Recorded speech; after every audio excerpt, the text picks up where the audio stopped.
Samuel Thornton threw his mother's wedding ring into the dirt. 15 years he'd kept it.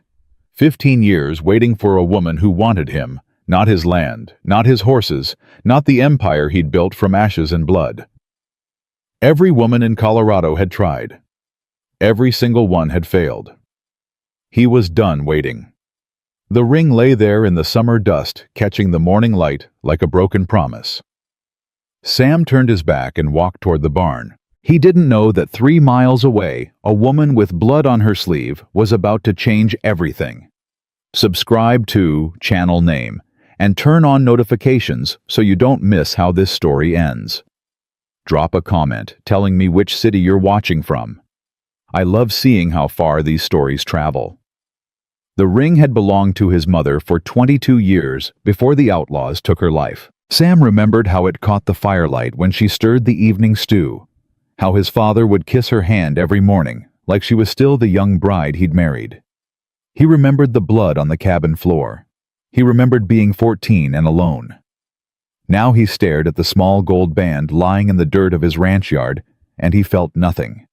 That was the worst part. He should feel something, grief maybe, or hope, something other than this hollow emptiness that had lived in his chest for so long. He'd forgotten what fullness felt like. "You're gonna regret that." Sam didn't turn around. He knew his brother's voice like he knew his own heartbeat. "Stay out of it, Jake." Jacob Thornton walked up beside him, 28 years old, and still acting like he was 12. He bent down and picked up the ring, brushing off the dust with his thumb. "Ma would tan your hide if she saw you treating her ring like trash." "Ma's dead." "Don't mean she ain't watching." Sam finally looked at his younger brother. Jake had their mother's easy smile, their father's broad shoulders. He'd inherited the charm that had skipped right over Sam, the ability to walk into a room and make everyone feel like old friends. Sam had inherited the silence, the walls, the stubborn refusal to let anyone close enough to hurt him again. "Give it back," Sam said. Jake closed his fist around the ring. "Nope. I'm holding on to this until you come to your senses." "My senses are fine." "Your senses are broken, brother. Have been for 15 years. Jake tucked the ring into his vest pocket. "What happened this time? Let me guess. The banker's daughter." Sam's jaw tightened. "She asked how many acres the ranch covered. First question out of her mouth." So maybe she was curious. She was calculating. There's a difference. Sam turned toward the barn. "I've got horses to train. Some of us work for a living." "Some of us don't hide from living," Jake called after him. Sam didn't respond. He'd learned long ago that his brother's words were like summer storms, loud and flashy, but they passed quick enough if you just waited them out. Inside the barn, the familiar smell of hay and horse sweat wrapped around him like an old blanket. This he understood. Animals didn't lie. They didn't calculate your worth based on your land holdings. They either trusted you or they didn't, and if they didn't, it was because you'd earned their suspicion, not because they wanted something from you. His prize stallion, a black Morgan named Midnight, nickered softly as Sam approached his stall. "At least you're honest about what you want," Sam murmured, pulling an apple from his pocket. "Food and freedom. Simple." The horse took the apple with velvet lips, and Sam allowed himself a rare smile. This was enough. It had to be enough. The ranch, the horses, the work that kept his hands busy and his mind quiet. He didn't need a wife, didn't need children, didn't need anyone looking at him with expectations he couldn't meet. He'd tried that once, nearly destroyed him. "Mr. Thornton." Sam turned to find his foreman standing in the barn door, hat in hand. Miguel Reyes had worked the ranch for 8 years, ever since Sam had found him half dead from fever on the road to Denver. He was the closest thing Sam had to a friend, which meant they rarely spoke about anything other than horses and weather. "What is it?" "There's been an accident on the North Road. Stagecoach overturned at Miller's Crossing." Sam frowned. "Anyone hurt?" "Don't know yet. Sheriff's asking for men to help clear the road. Thought you'd want to know since you're heading to town for supplies anyway." Sam nodded slowly. He didn't particularly want to go to town. Town meant people and people meant questions about why he wasn't married yet, when he was going to settle down, whether he'd heard about the new school teacher from St. Louis, who was just lovely and would make someone a wonderful wife. But duty was duty. A man didn't turn his back on folks in need, even if those folks would spend the next month gossiping about him. "Saddle up my horse," he said. "I'll head out now." The ride to Miller's Crossing took half an hour at a steady pace. Sam could have pushed faster, but there was no point in exhausting his horse for what was probably nothing more than a broken axle and some scattered luggage. The summer heat pressed down on him like a wool blanket, and he tugged his hat lower to shade his eyes from the midday glare. He heard the commotion before he saw it. Men shouting, horses, whinnying, the creak and groan of wood being moved. When he crested the hill overlooking the crossing, he pulled his horse to a stop. The stagecoach lay on its side like a wounded animal, one wheel still spinning lazily in the air. 3 men were working to right it, while the driver sat on a rock, holding a bloody cloth to his head. A woman in a blue dress stood apart from the group, arguing with a man Sam recognized as Deputy Wilson. "I told you I don't need a doctor," she was saying as Sam rode closer. "I need my trunk. There are medical supplies inside that—" "Ma'am, you're bleeding," the deputy interrupted. "You need to sit down and—" "I'm a doctor's daughter. I know when I'm bleeding, and I know this is nothing more than a scratch." Her voice was steady, but Sam caught the slight tremor beneath the words. "What I also know is that the driver has a possible concussion, and that man over there," she pointed to one of the workers, "is favoring his left leg in a way that suggests a sprained ankle at minimum. So instead of arguing with me about whether I need to sit down, perhaps you could help me retrieve my supplies so I can actually be useful." Deputy Wilson's face reddened. "Now see here, Miss. It's Mrs. Actually, it's—" She stopped, pressed her lips together. "Never mind what it is. The point remains." Sam dismounted without consciously deciding to do so. Something about the woman had caught his attention, though he couldn't say what. She wasn't beautiful in the conventional sense. Her dark hair had come loose from its pins, hanging in sweaty tangles around a face that was too angular to be pretty, with a nose that was slightly too long and a mouth that was slightly too wide. But there was something in the way she held herself spine straight and chin lifted that made it impossible to look away. She was terrified. He could see it now that he was closer. The slight shake in her hands, the way her eyes kept darting to the road behind her, the tension in her shoulders that had nothing to do with the accident. She was terrified, and she was hiding it behind a wall of competence and sharp words. Sam understood walls. He'd built enough of his own. "The lady asked for her trunk," he heard himself say. "Where is it?" Deputy Wilson turned, relief and irritation warring on his face. "Mr. Thornton, didn't see you ride up." "Clearly. The trunk?"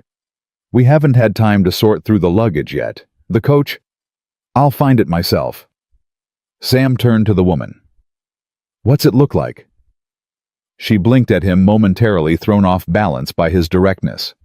Up close, her eyes were the color of honey in sunlight, and there was a bruise forming on her left cheekbone that made something in Sam's chest tighten with an emotion he refused to name. "Brown leather," she said after a moment. "Brass fittings. My father's initials on the lid. H.W." Sam nodded and walked toward the overturned coach without another word. The other men had managed to right it partially, creating enough space to access the luggage compartment. He found the trunk she'd described wedged behind a hatbox and a carpet bag, and he hauled it out with more care than he usually afforded anyone's belongings. When he carried it back to her, she was already kneeling beside the driver, examining his head wound with gentle, competent fingers. "It's not as bad as it looks," she was telling him.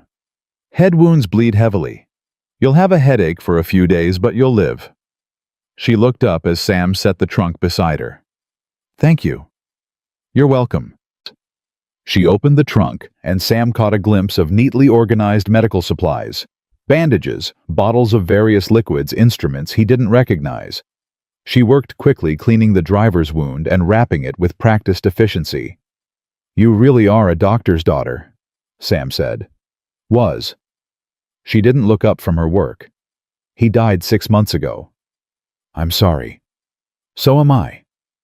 She moved to the man with the injured ankle next, and Sam found himself following her like a lost dog. He told himself it was because he wanted to make sure she didn't collapse. That cut on her arm was still bleeding, soaking through her sleeve in a way that concerned him, but the truth was something more uncomfortable. He couldn't stop watching her. The way she spoke to the injured man, firm but kind. The way her hands moved with sure confidence, despite the tremor he'd noticed earlier. The way she didn't ask for help, didn't expect it, just did what needed to be done. When she finally finished, she sat back on her heels and pressed a hand to her forehead. The movement made her wince, and for the first time Sam saw the exhaustion beneath the competence. "Your turn," he said. She looked up at him. "Excuse me. Your arm, let me see it." "It's fine. It's still bleeding." "I'm aware." "Then you're aware you need to let someone look at it." "I can look at it myself." "With what, your other arm's too short to reach."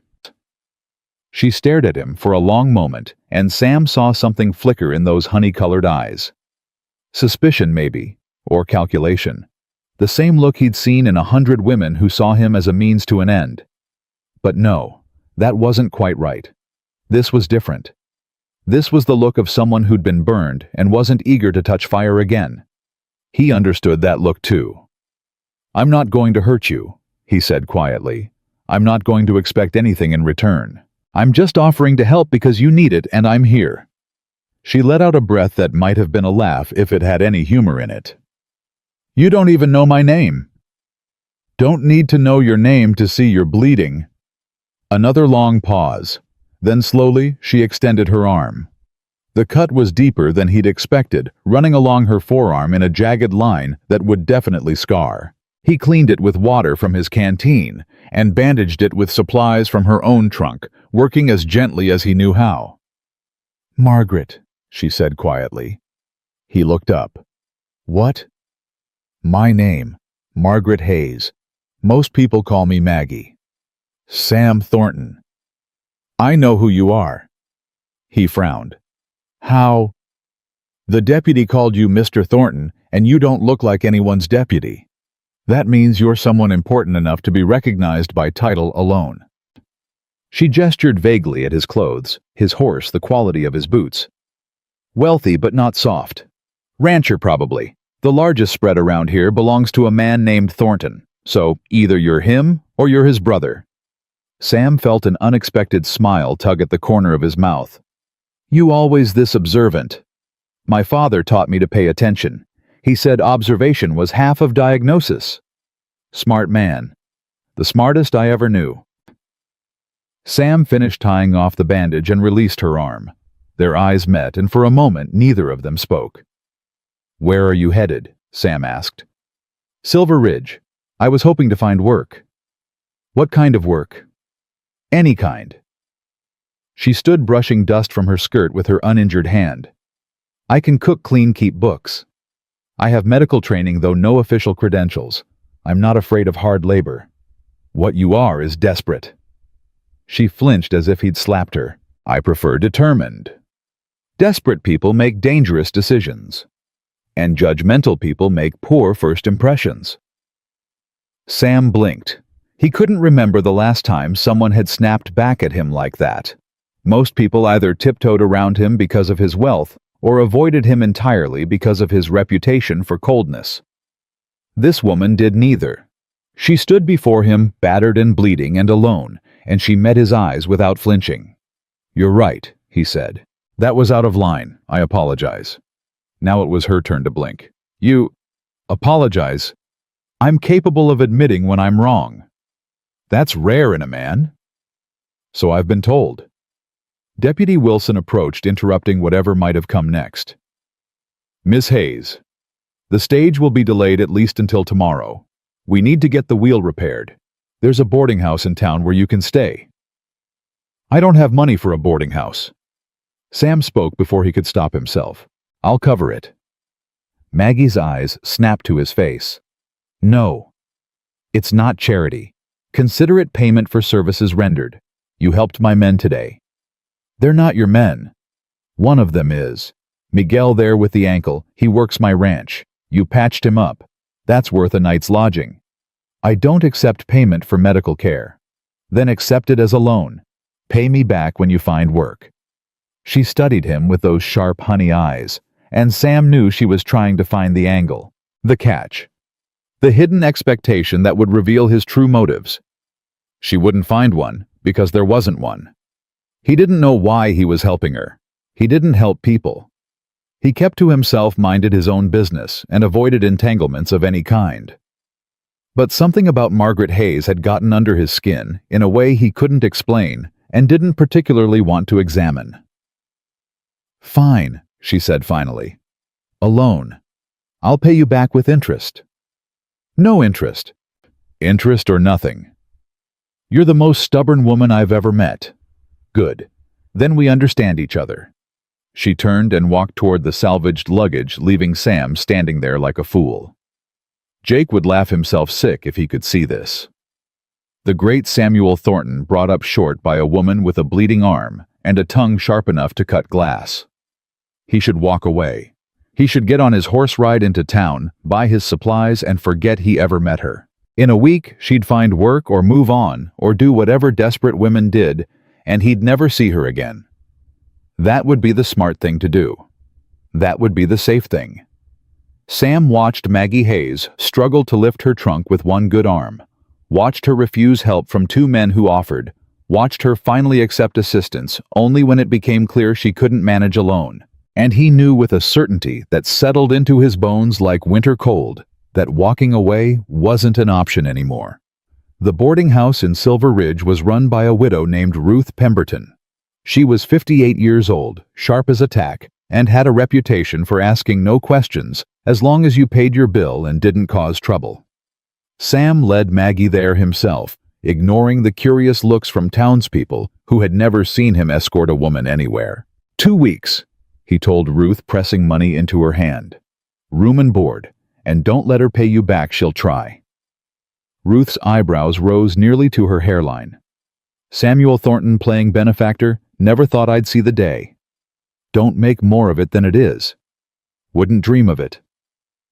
Maggie had already disappeared upstairs with her trunk, refusing help carrying it despite the obvious strain on her injured arm. Sam stood in Ruth's parlor, feeling foolish and exposed, and entirely uncertain why he'd come this far, instead of just giving directions and riding away. She's running from something, Ruth said quietly. Sam looked at her. How do you know? Been running a boarding house for 20 years. You learn to recognize the signs. She lowered her voice. Saw a man asking about a woman matching her description in Holbrook last week. Well-dressed, Eastern accent. Not the kind of man who takes no for an answer. Sam's hands curled into fists at his sides. If anyone comes asking about her, I don't know nothing about nobody who stays under my roof. Ruth smiled grimly. That's my policy, and I ain't about to change it for some fancy man from back east. Sam nodded slowly. He should leave now. Go back to his ranch, his horses, his carefully constructed solitude. Whatever trouble Maggie Hayes was running from it wasn't his problem, but he thought about the fear in her eyes. The way she'd flinched when he called her desperate. The tremor in her hands that she'd hidden so well. If she needs work, he heard himself say, send her to the ranch. I've got horses that could use someone with medical training. Ruth's smile widened. Samuel Thornton, you old fool. Don't start. Wouldn't dream of it. But your mama's looking down right now, and I'll bet you anything she's laughing. Sam left without responding because there was nothing to say. His mother probably was laughing. She'd always said his stubbornness would be his downfall. He just hadn't expected it to feel quite so much like salvation. 3 days later, Maggie Hayes arrived at the Thornton Ranch. She came in a borrowed wagon, her single trunk in the back, and a letter from Ruth Pemberton in her hand. The letter said she was a hard worker who didn't complain and didn't pry, which was about the highest recommendation Ruth ever gave anyone. Sam met her in the yard, telling himself the flutter in his chest was just surprise. Mrs. Pemberton said you might have work, Maggie said without preamble, for someone with medical training. Might. Is that a yes or a no? It's a might, depends. On what? On whether you can actually do what you claim. Anyone can say they have medical training, proving it's another matter. Her chin lifted. Show me a sick animal and I'll prove it. Sam almost smiled. Almost. This way. He led her to the barn, to a stall in the back where his second-best mare lay on fresh straw, breathing shallowly. The local veterinarian had come out twice and declared there was nothing to be done. The horse would either recover on her own, or she wouldn't. Sam had been sleeping in the barn for 3 nights, unwilling to let her die alone. Maggie knelt beside the mare without hesitation, running her hands along the animal's sides, checking her eyes, her mouth, her hooves. Her movements were sure and competent, just as they'd been at the accident site. When did she stop eating? She asked. 4 days ago. And the veterinarian said what exactly? That it was some kind of infection, that there was nothing he could do. Maggie made a sound that might have been contempt. Did he check her teeth? Her teeth. Horses can develop abscesses in their teeth just like humans. If untreated, the infection can spread and cause... She trailed off her fingers, probing the mare's jaw. The horse flinched. There, feel that swelling. Sam crouched beside her, and she guided his hand to a spot beneath the mare's jaw that was hot and hard to the touch. He felt like a fool for missing it. Can you fix it? He asked. I can try. I'll need to lance the abscess and drain it. It'll be messy and the horse won't like it, but if I'm right, she should start improving within a day or 2. And if you're wrong... She met his eyes. Then she's no worse off than she was before. Sam held her gaze for a long moment. There it was again, that directness, that refusal to make promises she couldn't keep. Every other person who'd offered to help with the mare had guaranteed results. Maggie Hayes guaranteed only effort. It was the most honest thing anyone had said to him in years. Do it, he said. The next hour was exactly as messy as she'd promised. The mare screamed and thrashed, and it took 3 men to hold her still while Maggie worked. Blood and pus, and worse things, flowed from the incision. But Maggie never flinched, never hesitated, never stopped talking, in that low, steady voice that seemed to calm both the animal and the men holding her. When it was over, she sat back on her heels, covered in things Sam didn't want to think about, and let out a long breath. Now we wait, she said. How long? 24 hours. If she starts eating again, we're on the right track. Sam nodded slowly. He looked at this woman, exhausted, filthy, kneeling in a barn next to a horse that might still die, and he felt something crack open in his chest. You're hired, he said. Maggie looked up at him. Just like that. Just like that. Room and board, fair wages, and complete respectability. You'll have your own quarters. My brother and the ranch hands will treat you with respect, or they'll answer to me. And if the mare dies, then you tried. That's more than anyone else did. She was quiet for the long moment. Then slowly she stood. There's something you should know before I accept. Sam felt the familiar tension creep back into his shoulders. Here it came. The catch. The revelation. The reason she was too good to be true. I'm being followed, she said quietly. By a man who believes he owns me. He's dangerous and he's wealthy, and he will eventually find me here. If you take me in, you're taking on that trouble too. Sam waited for the fear to come. The instinct for self-preservation that should tell him to walk away, to protect himself, to maintain the careful distance that had kept him safe for 15 years. It didn't come. Instead, he felt something else entirely, something that felt dangerously like purpose. What's his name? He asked. Victor Ashworth. And what does he want? Maggie's honey eyes hardened. He wants a wife who will give him access to her father's medical research and her family's connections. He wants a woman who will smile and nod and never question him. He wants ownership. She paused. He doesn't want me. He wants what I represent. Sam understood that. God help him, he understood it perfectly. "Welcome to the Thornton Ranch, Miss Hayes," he said. "Let him come." The words hung in the summer air between them, heavy with promise and danger, and something neither of them was ready to name. 24 hours later, the mare ate her first meal in almost a week, and Sam Thornton, who had spent 15 years building walls around his heart, felt the first stone begin to crumble. The first week passed like water through fingers.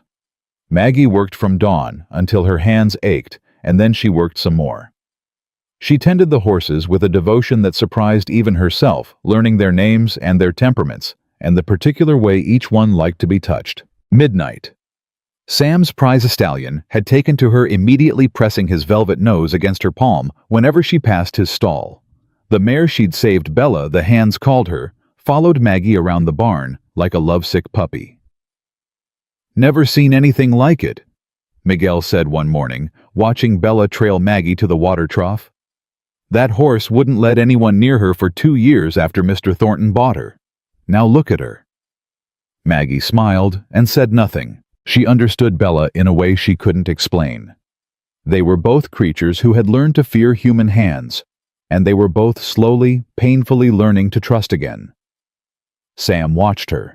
She felt his eyes on her constantly, though he rarely spoke more than necessary. He would appear in the barn doorway while she worked, arms crossed, face unreadable. He would pass her at meals and nod just once before retreating to his study. He would ride out at dawn and return at dusk, always alone, always silent. She didn't know what to make of him. The other men on the ranch were easy enough to understand. Miguel was kind and quiet, still grateful for the way she'd tended his ankle. The younger hands were curious but respectful, keeping their distance as Sam had clearly instructed. Even Ruth Pemberton, who visited twice to check on her, was straightforward in her opinions and expectations. But Sam Thornton was a locked door, and Maggie couldn't find the key. "He wasn't always like this," Jake told her one afternoon. Maggie looked up from the bridle she was mending. Sam's younger brother had made a habit of appearing whenever Sam wasn't around, full of easy smiles and easier conversation. She didn't entirely trust him, but she didn't distrust him either. He was too open to be dangerous. "Like what?" she asked. "Closed off. Cold." Jake leaned against the fence, squinting into the summer sun. "When we were kids, Sam was the one who laughed loudest, the one who made friends with everyone. Ma used to say he had enough love in his heart for the whole territory." "What changed?" Jake's smile faded. "Our parents died. And then—" He stopped, shook his head. "It ain't my story to tell, but there was a woman about 5 years after." Sam thought she was different, thought she saw him for who he really was. Maggie's hand stilled on the leather. "What happened?" "She was engaged to a man back east the whole time. Rich fellow. She was just playing with Sam, seeing if she could make the stone-hearted bachelor fall for her." Jake's voice hardened. "When he found out, something in him just died. He hasn't let anyone close since." Maggie absorbed this information in silence. She thought about the way Sam had looked at her that first day, measuring her for hidden motives. She thought about the careful distance he maintained, never touching her, rarely speaking to her, but always watching. He was waiting for her to reveal herself as a fraud, just like the woman before her. "Why are you telling me this?" she asked. Jake grinned, and for a moment, he looked exactly like the charming rogue the townspeople probably thought he was. "Because I've seen the way he looks at you when you're not watching, and I've seen the way you look at him." He pushed off the fence. "Someone's got to break through those walls of his. Might as well be someone who understands what it's like to build them." He walked away before she could respond. That night, Maggie couldn't sleep. She lay in her small room off the kitchen, staring at the ceiling and listening to the sounds of the ranch settling into darkness. Somewhere outside, a horse nickered softly. The wind rustled through the grass. A coyote howled in the distance. She thought about Victor. She thought about the last time she'd seen him standing in her father's study with that cold smile on his face. Her father had been dead for 3 days. The funeral was the next morning, and Victor had come to inform her that the wedding would proceed as planned, that her father's debts would be forgiven, as part of the arrangement that she should be grateful for his generosity. She remembered the way his hand had closed around her wrist when she'd tried to refuse. The bruises had taken 2 weeks to fade. She'd run that same night, packed one trunk with everything she could carry and slipped out the back door while Victor dined with her father's colleagues already dividing up the estate like vultures picking at a carcass. 3 months of running. 3 months of looking over her shoulder. 3 months of waiting for him to find her. And now she was here in a stranger's house falling for a man who didn't trust her and probably never would. She was a fool. A soft knock at her door made her bolt upright, heart hammering. "Miss Hayes," Sam's voice low and rough. "You awake?" She pulled on her robe and opened the door a crack. "What is it?" "Midnight's acting strange. Won't let anyone near him. Thought you might—" He trailed off, and even in the dim lamplight, she could see the discomfort on his face. Asking for help didn't come naturally to him. "I'll come." The barn was dark except for a single lantern hanging near Midnight's stall. The stallion was pacing, tossing his head, making sounds of distress that sent the other horses shifting nervously in their own enclosures. "Started about an hour ago," Sam said. "I've tried everything. He usually calms down for me, but tonight—" He shook his head. Maggie approached the stall, slowly keeping her voice soft. "Easy, boy, easy. What's got you so worked up?" Midnight's ears swiveled toward her. He stopped pacing, nostrils flaring. "That's it," she murmured. "That's it. Nothing to be afraid of." She opened the stall door and slipped inside. Sam made a sound of protest, but she ignored him. Midnight stood trembling as she approached, his dark eyes rolling with fear. And then she saw it. "There's a snake," she said quietly. "In the corner. Don't move." Sam went rigid. "What kind?" "I can't tell in this light, but Midnight knows it's there. That's why he's panicking." "I'll get a shovel." "No. Any sudden movement and it might strike." Maggie kept her eyes on the coiled shape in the corner, barely visible in the shadows. "I need you to open the back door of the stall, slowly. Give Midnight an escape route." "And what are you going to do?" "Keep it focused on me." "Like hell you are." "Sam." She turned her head just enough to meet his eyes. "Trust me." The word hung between them, heavy with meaning neither of them acknowledged. Sam moved to the back of the stall. The door creaked as he eased it open. Midnight's ears pricked toward the sound. "Go on, boy," Maggie whispered. "Go on. Get out of here." The stallion hesitated for one agonizing moment. Then he bolted through the open door and into the paddock beyond. The snake moved. Maggie threw herself backward, hitting the stall wall hard enough to knock the breath from her lungs. The snake struck at empty air where she'd been standing, and before it could coil for another attack, Sam was there with a pitchfork pinning it to the ground. "Rattler," he said grimly. "Big one." Maggie slid down the wall until she was sitting in the hay, her legs suddenly unable to support her. Her hands were shaking. Her whole body was shaking. Sam killed the snake with a single efficient motion, then dropped the pitchfork and crossed to where she sat. "Are you hurt?" She shook her head, not trusting her voice. "Maggie." His hand closed around her arm, gentle but firm. "Look at me." She looked up. His face was closer than she'd expected, close enough to see the fear that still lingered in his gray eyes. Fear for her. "I'm fine," she managed. "Just give me a minute." "Take all the time you need." He didn't let go of her arm. She didn't ask him to. They sat there in the hay, breathing together until the shaking stopped and the world settled back into something resembling normal. "Thank you," Sam said finally. "For what?" "Almost getting myself killed." "For saving my horse." Again. A ghost of a smile crossed his face. "You're making a habit of it." "Someone has to." He helped her to her feet, and for a moment they stood face to face in the dim lantern light. Maggie became acutely aware of how little she was wearing, just her nightgown and robe, her hair loose around her shoulders. She should feel vulnerable, exposed. Instead, she felt safe. You should get some sleep. Sam said, his voice rougher than before. So should you. I will. I just need to check on Midnight first. Make sure he's settled. She nodded and turned to go. She was halfway to the barn door when his voice stopped her. Maggie. She looked back. Thank you for trusting me, he said. In the stall, when you asked me to open the door, you trusted me to do it right. You did. I know. But you didn't know I would. You trusted me anyway. He paused. I'm not used to that. Neither am I, she thought. But she didn't say it. She just nodded and walked back to the house, feeling his eyes on her the whole way. The next morning, everything changed.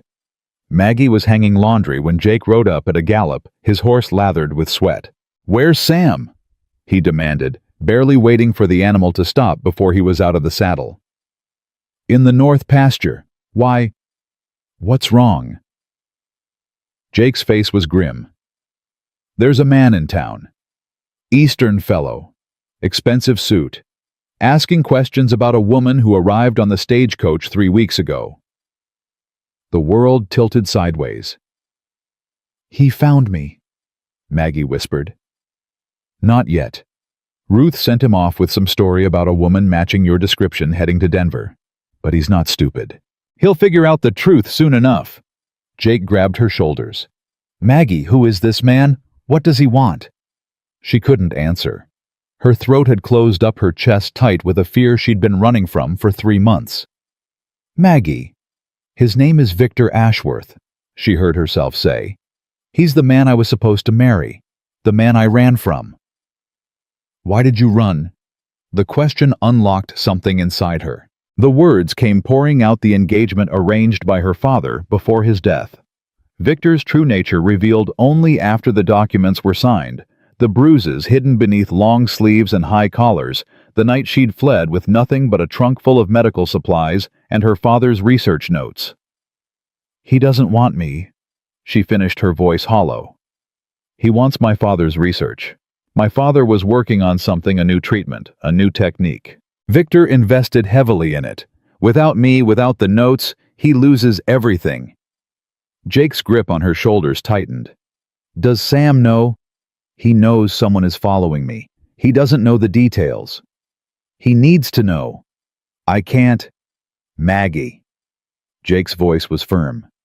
My brother has spent 15 years building walls around himself because he doesn't trust anyone. You're the first person he's let anywhere close since... He stopped, shook his head. If you don't tell him the truth, all of it, he's going to find out some other way. And then those walls will go back up so fast, you'll never get through them again. She knew he was right. She'd known it from the beginning. But the thought of seeing Sam's face when he learned the full extent of her troubles, the danger she'd brought to his doorstep. I'll leave, she said. Tonight, before Victor can trace me here. And go where run forever. Jake released her shoulders.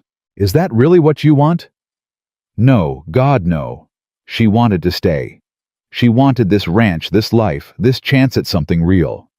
She wanted morning coffee with Sam, and late nights in the barn, and the slow, careful building of trust that felt more precious than anything she'd ever known. She wanted him. The realization hit her like a physical blow. I'll tell him, she said. Tonight. But Jake, if he asks me to leave after... He won't. How do you know? Jake's smile was sad and knowing. Because I haven't seen my brother look at anyone the way he looks at you in 15 years. And if there's one thing Sam Thornton doesn't do, it's give up on something he wants. That evening, Maggie waited on the porch. She heard Sam's horse before she saw him, the steady rhythm of hooves on packed earth. He appeared out of the gathering dusk like a ghost, tired and dust-covered, and more handsome than any man had a right to be. Maggie? He dismounted, frowning. What are you doing out here? Waiting for you. Is something wrong with the horses? No, the horses are fine. She stood, wrapping her arms around herself, even though the evening was warm. I need to tell you something. Something I should have told you from the beginning. Sam's expression went carefully blank. She recognized that look. It was the same one he'd worn the day they met when he was measuring her for hidden motives. "Go on," he said. So she told him. Everything this time. The engagement, the abuse, the research, the money. Victor's connections to powerful men in Washington. The lawyers who would back his claim if he ever found her. The certainty that he would never stop looking, not because he loved her, but because she represented an investment he refused to lose. Sam listened without interrupting. His face revealed nothing, but she saw his hands curl into fists at his sides. She saw the muscle jumping in his jaw. When she finished, the silence stretched between them like a living thing. "Say something," she whispered. "What do you want me to say?" "I don't know. That you're angry. That you want me to leave. That you wish you'd never—" "I'm not angry at you." She blinked. "You're not—" "I'm angry at him." Sam's voice was low and dangerous, nothing like the careful neutrality he usually maintained. "I'm angry at a man who would put his hands on a woman, who would treat her like property, who would chase her across a country because she had the courage to refuse him." "Sam, I'm angry," he continued, "that you felt you couldn't tell me this from the start, that you thought I would blame you for running from a man who hurt you. I thought you would send me away." "Why?" "Because that's what everyone does." The words came out broken, sharp-edged with years of disappointment. "My father's colleagues, my friends, everyone who knew what Victor was, what he did. They all looked the other way because he was wealthy and connected, and I was just a woman with no power and no protection." Sam stepped closer, close enough that she could see the storm in his gray eyes, the barely contained fury that wasn't directed at her. "Do I look like the kind of man who looks the other way?" "No." "Then stop expecting me to." He reached up, and for one heart-stopping moment, Maggie thought he was going to touch her face. Instead, his hand stopped just short, hovering in the air between them like a question. "I spent 15 years believing that everyone who got close to me wanted something," he said quietly. "My land, my money, my horses. I convinced myself it was safer to be alone than to risk being used again. I understand." "No, you don't. Not yet." His hand dropped to his side. "You're the first person who's ever looked at me like I'm just a man. Not a prize to be won or a conquest to be claimed. Just me. Do you have any idea how terrifying that is?" Maggie's breath caught in her throat. "Yes, I know exactly how terrifying it is." "Good. Then you understand why I'm not going to let you run, why I'm not going to ask you to leave." His jaw tightened. "Victor Ashworth can come. Let him come. But he's not taking you anywhere. Not as long as I have breath in my body. You don't owe me anything. This isn't about owing. This is about—" He stopped, frustrated, searching for words that didn't come easily. "This is about the fact that I haven't slept through the night in 15 years, and last night after you saved midnight, I slept like a dead man. This is about the fact that I catch myself looking for you every time I walk into a room. This is about the fact that you make me want things I stopped letting myself want a long time ago." Maggie couldn't breathe, couldn't think, couldn't do anything but stare at this impossible man who was offering her something she'd never dared to hope for. "I'm not asking for anything," Sam said. "I'm not expecting anything. I just need you to know that whatever comes next, you're not facing it alone. Not anymore." She should say something. Something profound. Something meaningful. Something that matched the weight of what he'd just given her. Instead, she closed the distance between them and pressed her lips to his. It was a brief kiss, barely more than a brush of mouth against mouth. But it sent a shock through her entire body, a jolt of electricity that made her gasp. Sam went absolutely still. She pulled back suddenly, terrified that she'd made a terrible mistake. "I'm sorry," she started. "I shouldn't have—" His hand came up to cup her face, gentle as a whisper. "Don't you dare apologize." And then he was kissing her. Really kissing her. And the world fell away until there was nothing but the two of them, and the summer night, and the impossible, terrifying, wonderful feeling of finally being seen. When they broke apart, both breathing hard, Sam pressed his forehead against hers. "Whatever happens next," he said, "we face it together." "Together," she agreed. In the distance, a coyote howled at the rising moon. And 3 miles away in a hotel room in Silver Ridge, Victor Ashworth stared at a map of the surrounding ranches and smiled. He'd always enjoyed the hunt, and his prey was very, very close. The kiss changed everything and nothing. Sam still rose before dawn. He still worked the ranch with the same relentless focus. He still spoke in short sentences and avoided unnecessary words. But now when their eyes met across the breakfast table, something passed between them that made Maggie's heart stutter. Now when he passed her in the barn, his hand would brush against hers, just for a second, barely noticeable, and the touch would linger on her skin for hours. They didn't speak about what had happened on the porch. They didn't need to. Some things existed beyond words. But the knowledge of Victor's presence in town hung over them like a storm cloud darkening even the brightest moments. "He's still at the hotel," Jake reported 3 days after the kiss. "Asking questions. Showing people a photograph." Maggie's blood ran cold. "A photograph?" "Your engagement portrait, from what I hear. The one that ran in the Boston papers." She remembered that portrait. Victor had insisted on it, wanted the whole world to see his prize. She'd smiled for the camera while his hand gripped her arm hard enough to leave bruises. "Has anyone told him where I am?" "Not yet. Ruth's been spreading stories about you heading to California. Most folks don't want to get involved with Eastern money and Eastern problems." Jake paused. "But someone will talk eventually. They always do." Sam had been silent throughout this exchange, his jaw tight and his eyes fixed on something only he could see. "Then we need to be ready," he said finally. "Ready for what?" Maggie asked. "For whatever he tries next." That afternoon, Sam did something he hadn't done in 15 years. He invited Maggie into his study. The room was smaller than she'd expected, lined with books and cluttered with papers. A large desk dominated one wall, and above it hung a portrait of a couple she immediately recognized as Sam's parents. They had the same gray eyes, the same strong jaw. "My father built this ranch from nothing," Sam said, following her gaze. "He came west with $10 and a dream, and by the time I was born, he owned more land than any man in the territory. He must have been remarkable." He was. Sam moved to the desk and pulled open a drawer. He also kept meticulous records. Every transaction, every contract, every legal document. He taught me that a man's word might be his bond, but paper is what holds up in court. He withdrew a thick leather folder and set it on the desk. "What is this?" Maggie asked. "Insurance." Sam opened the folder to reveal a stack of documents. Land deeds, cattle contracts, bank statements. "Everything that proves my ownership of this ranch is legal and uncontested." He looked up at her. "Victor Ashworth is a businessman. He understands leverage.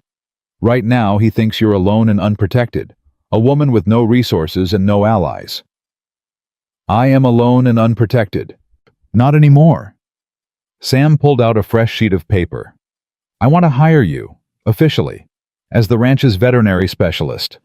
A formal contract witnessed and filed with the county clerk." Maggie frowned. "Why?" "Because a contract makes you an employee with legal standing. It means Victor can't simply claim you and drag you away. Any dispute would have to go through the courts, and courts take time.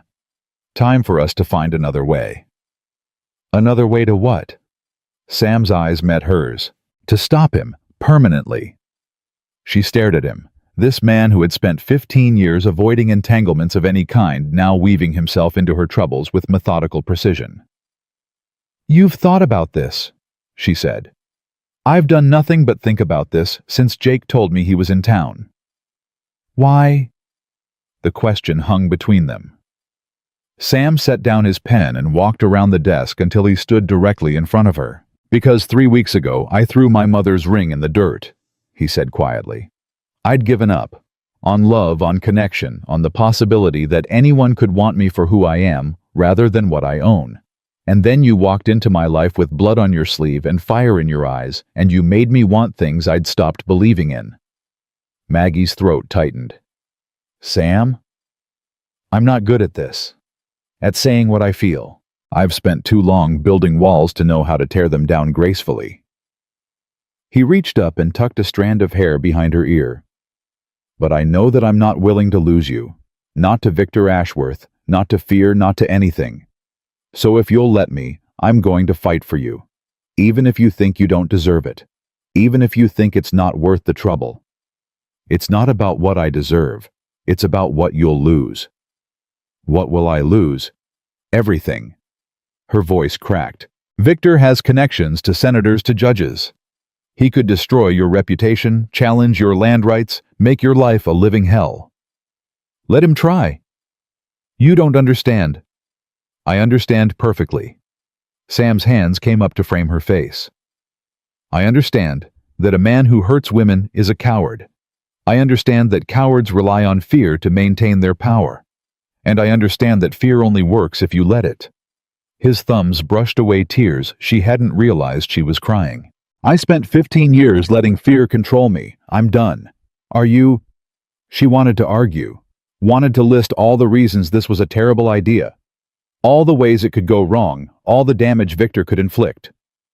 But looking into Sam's gray eyes, seeing the determination there, the absolute refusal to back down, she felt something shift inside her. Maybe she was done too. Okay, she whispered. Okay, what? Okay. I'll sign your contract. Okay, I'll stay. Okay, I'll let you fight for me. She took a shaky breath. But I'm fighting too. I'm not going to hide behind you and wait for someone else to save me. Sam smiled a real smile, the kind that transformed his whole face. I wouldn't expect anything less. He kissed her then slow and deep, and for a few precious moments, the rest of the world ceased to exist. The contract was signed that evening with Jake and Miguel as witnesses. Official and legal, Jake declared, blotting the ink. Miss Margaret Hayes, veterinary specialist employed by the Thornton Ranch. Salary room and board. It feels strange, Maggie admitted. Signing a paper to prove I belong somewhere. Paper doesn't prove anything, Sam said. It just makes it harder for people to pretend otherwise. The next morning, Victor Ashworth came to the ranch. Maggie was in the barn when she heard the hoofbeats. 2 horses moving fast. She set down the brush she'd been using on Bella's coat and moved to the door, her heart already pounding. Sam was crossing the yard from the main house, Jake falling into step beside him. Their postures were casual, but Maggie had learned to read them well enough to see the tension in their shoulders, the readiness in their stride. Victor dismounted with the easy grace of a man accustomed to fine horses and finer things. He was exactly as she remembered, tall, silver-haired, handsome, in a cold, polished way. His companion was a younger man, in a deputy's uniform, looking uncomfortable and out of his depth. Mr. Thornton, I presume? Victor's voice carried across the yard, smooth as silk. I'm Victor Ashworth. I believe you have something that belongs to me. This is private property. Sam replied, his voice flat. State your business or leave. My business is simple. I'm looking for my fiancée, a woman named Margaret Hayes. I have reason to believe she's been working here under false pretenses. Maggie's nails dug into her palms.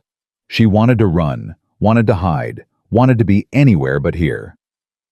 But Sam's words echoed in her mind. Fear only works if you let it, and she forced herself to step out of the barn and into the sunlight. Hello, Victor. His eyes found her immediately, and something flickered across his face. Surprise, perhaps, or satisfaction, the look of a hunter who had finally cornered his prey. Margaret, thank God. He started toward her. I've been worried sick. When you disappeared, I didn't disappear, I left. You were distraught. Your father's death, the stress of the arrangements. I understood. I forgave you. He was still moving, closing the distance between them. But it's time to come home now. We have a wedding to plan. Sam stepped into his path. The lady said she left, Sam said quietly. Seems to me that means she doesn't want to be found. Victor's smile didn't waver, but his eyes went hard. This is a private matter between me and my fiancée. She's not your fiancée. She's my employee. Employee. Victor laughed a cold sound that made Maggie's skin crawl. Is that what she told you? Did she also tell you about the engagement contract her father signed? The dowry. I paid the legal obligations she's running from. I told him everything, Maggie said, including the parts you conveniently leave out. And what parts would those be? The bruises, the threats, the way you made sure I had nowhere to turn when my father died. Her voice shook, but she didn't look away. You don't want a wife, Victor. You want a possession. Victor's mask slipped for just a second, long enough for Maggie to see the rage beneath. Long enough for Sam and Jake to see it too. Margaret, you're clearly confused, Victor said, his voice tight with controlled anger. The grief has affected your mind. Deputy Wilson here can attest that I've come to bring you home for medical treatment. I'm a doctor's daughter. I don't need medical treatment. You need help. Professional help. Victor turned to the deputy. You see how she is paranoid delusional, making wild accusations against the man who loves her. Deputy Wilson shifted uncomfortably. Mr. Ashworth, maybe we should take her into protective custody, for her own good. No! Sam's voice cut through the air like a blade. You're not taking her anywhere. This isn't your concern, Mr. Thornton. She's my employee. That makes it my concern. An employment contract doesn't supersede an engagement contract. It does when the engagement was obtained through coercion and maintained through violence. Victor's eyes narrowed. Be careful. You're making accusations you can't prove. Am I?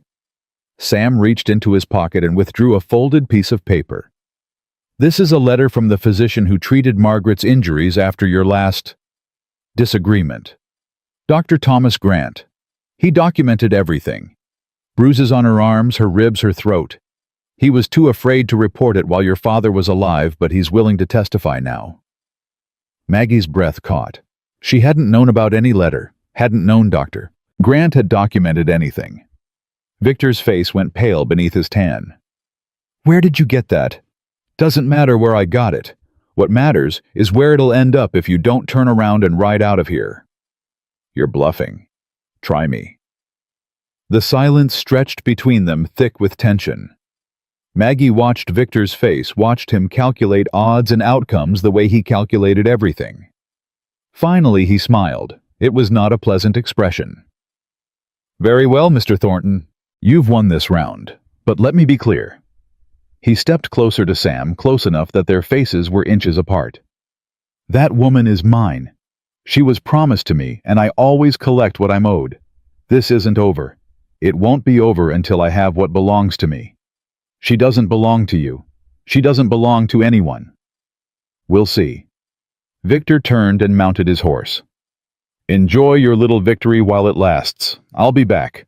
And next time, I won't be so polite. He rode away without looking back, the deputy trailing behind him. Maggie's legs gave out.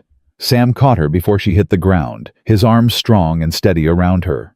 She buried her face in his chest and let the tears come, great heaving sobs that shook her whole body. It's okay, Sam murmured into her hair. It's okay. He's gone. He'll come back. You heard him. He'll come back. Let him. Sam pulled back just enough to look into her eyes. I meant what I said, Maggie. I'm not letting him take you. Not today, not ever. The letter, she managed. How did you...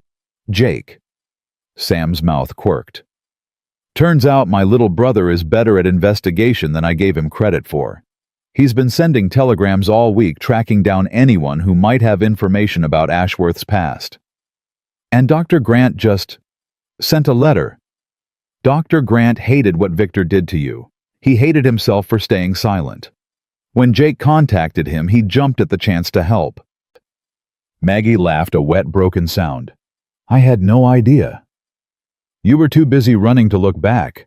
But you've got people in your corner, Maggie, more than you know. She wanted to believe him. God, how she wanted to believe him. But she had seen Victor's face when he made his threat. She knew that look. It was the same look he'd worn the night she ran, the look that said he would rather destroy something than let it go.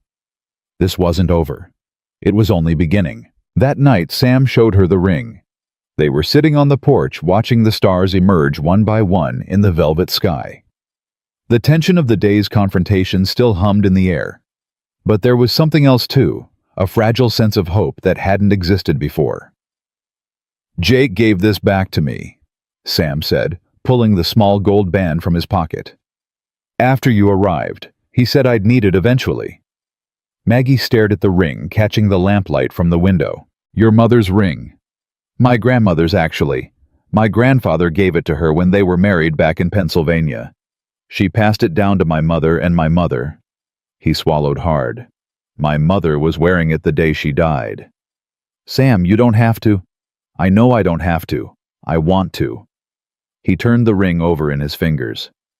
After my parents died, I swore I'd never give this ring to anyone who didn't deserve it, who didn't see me for who I really am.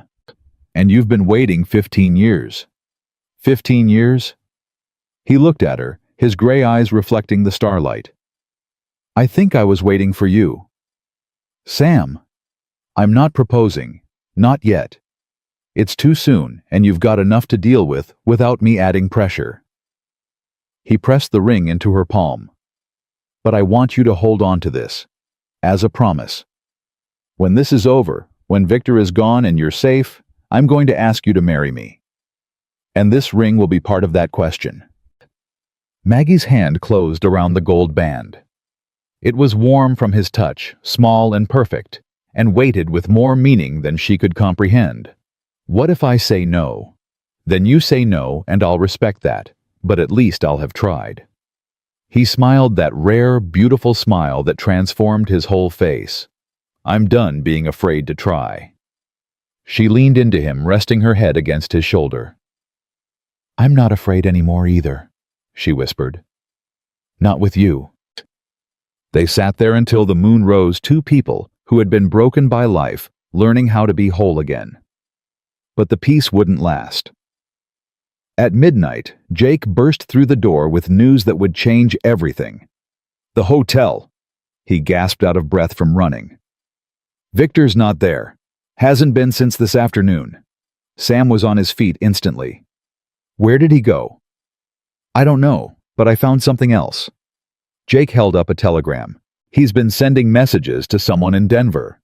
Someone connected to the territorial government. What kind of messages? Legal motions, land disputes. He's not just coming after Maggie anymore, Sam. Jake's face was grim. He's coming after the ranch. Maggie's blood turned to ice. Victor hadn't left. He'd been planning, and they had no idea what he was planning to do. The telegram changed everything. Sam read it 3 times, his face growing darker with each pass. Jake stood by the door, still breathing hard, while Maggie clutched the ring in her palm like a lifeline. He's claiming my father stole his land, Sam said finally, his voice flat with disbelief. Says the original survey was fraudulent, that the Thornton Ranch was built on property that rightfully belongs to the Ashworth family. That's insane, Jake exploded. Pa bought this land fair and square. We've got the deeds, the receipts, everything. Victor knows that. He's not trying to win in court. Sam set down the telegram. He's trying to tie us up in legal proceedings long enough to bleed us dry. Lawyers cost money. Court appearances cost time. If we're fighting to keep the ranch, we can't focus on protecting Maggie. Maggie felt sick. This is my fault. Don't, Sam said sharply. Don't you dare blame yourself for his evil. But if I hadn't come here, if you hadn't come here, I'd still be a bitter fool throwing my mother's ring in the dirt. Sam crossed to her and took her hands. Victor Ashworth is doing this because he's a monster. That's not your fault. That's his nature. What do we do? Jake asked. Sam was quiet for a long moment. When he spoke, his voice was calm, but Maggie could see the fury burning beneath. We find proof. Real proof. Victor's not as clean as he pretends to be. Nobody with that much money and that few scruples gets through life without leaving a trail. He looked at his brother. You've been digging into his past. Keep digging. There has to be something. And, in the meantime, we prepare for war. The next 3 days were chaos. Sam hired a lawyer from Denver, a sharp-eyed woman named Catherine Price, who arrived on the afternoon stage with a trunk full of legal documents and a reputation for never losing a case. Victor Ashworth, she said, reviewing the papers Sam had gathered. I know that name. His father made a fortune in textile manufacturing. Legal mostly, but there were always rumors. What kind of rumors? Maggie asked. The kind that involve workers dying in unsafe conditions and families being paid to keep quiet. Catherine looked up.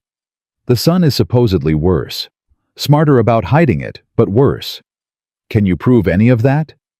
Not yet, but I have contacts in Boston who owe me favors. If there's dirt on Victor Ashworth, I'll find it. Meanwhile, Jake disappeared for 2 days on what he called research. He returned dusty and exhausted, but with a gleam in his eye that made Maggie nervous. I found something, he announced, bursting into the kitchen where Sam and Maggie were having breakfast. Something big. What? Sam set down his coffee. Victor Ashworth isn't Victor Ashworth. The silence that followed was deafening. Explain, Sam said slowly. Jake dropped into a chair, grinning like a man who had just found gold. I tracked down a clerk who used to work for Victor's father. Old man retired to a cabin outside Holbrook. He told me that Victor's real name is Vincent Crane. Maggie's heart stopped. What? Vincent Crane, son of a factory foreman who died in a fire at the Ashworth textile mill. The original Victor Ashworth died of scarlet fever when he was 8 years old. Vincent's mother worked as a maid in the Ashworth household. When the real Victor died, old man Ashworth was so grief-stricken that he adopted Vincent and gave him his dead son's name. That doesn't make sense, Maggie said. Why would he do that? Because Vincent was already living in the house, had been for years. Jake's grin faded. The clerk thinks old man Ashworth was Vincent's real father, an affair with the maid that produced a son he couldn't publicly acknowledge. When his legitimate heir died, he saw an opportunity. Sam leaned back in his chair. So Victor Ashworth is actually an illegitimate child who inherited a fortune through deception. It gets better, or worse depending on how you look at it. Jake pulled a crumpled paper from his pocket. The real Victor Ashworth had a sister. She married and had children before she died 10 years ago. Those children would be the legitimate heirs to the Ashworth fortune if anyone could prove that their mother's brother died without a legal heir. And Vincent Victor knows this. He has to. It's the only explanation for why he's so desperate to maintain control. Jake looked at Maggie. Your father's research, the connections he made, the reputation he built. Victor needs all of that to solidify his position. Without it, without you, he's vulnerable. Maggie's mind raced. She thought about Victor's obsessive need for control, his fury, when she'd tried to leave, his willingness to chase her across a continent. It had never been about love. It had barely even been about money. It had been about fear. He's afraid, she said slowly, afraid that someone will discover the truth. And that fear makes him dangerous, Sam said grimly. A cornered animal is the most deadly kind. Catherine Price was ecstatic when she heard the news. This is exactly what we needed, she said, pacing Sam's study with barely contained energy. If we can prove that Victor Ashworth is actually Vincent Crane, his entire legal standing collapses. The land claimed, the engagement contract, everything becomes fraudulent. How do we prove it? Sam asked. We need documentation. Birth records, death records, anything that connects Vincent Crane to the Ashworth household. Catherine stopped pacing. The clerk Jake found would be a start, but his testimony alone won't be enough. We need paper. Paper that proves the real Victor Ashworth died and that Vincent Crane took his place. Where would that paper be? Boston. In the Ashworth family records or the city archives? Catherine frowned. But accessing those records will be difficult. Victor Vincent has powerful friends. If he suspects what we're looking for, he'll have everything sealed or destroyed. Then we don't let him suspect, Maggie said. Everyone turned to look at her. Victor thinks he's won, she continued. He thinks we're scrambling to defend against his land claim. He doesn't know we've discovered his secret. She took a deep breath. What if I go to him? Pretend I've changed my mind while he's distracted with me. Someone else can get to Boston and find the proof. Absolutely not, Sam said immediately. It makes sense. I said no. His voice was hard, his eyes blazing. You're not going anywhere near that man. Sam, listen to me. I've spent 3 weeks watching you heal, watching the fear slowly leave your eyes, watching you learn to trust again. He stepped closer, his voice dropping. I'm not sending you back to the man who broke you. I won't do it. Find another way. There might not be another way. Then we'll make one. The argument was interrupted by the sound of hoofbeats outside. Lots of hoofbeats. Jake moved to the window and went pale. Sam, you need to see this. They crowded around the window. Outside, a group of men on horseback had gathered in the yard. At their head sat Victor Ashworth, flanked by a man in a federal marshal's uniform. Samuel Thornton, the marshal called out. I have a warrant for the arrest of Margaret Hayes on charges of theft and fraud. Surrender her immediately. Maggie's knees buckled. Sam caught her arm, steadying her.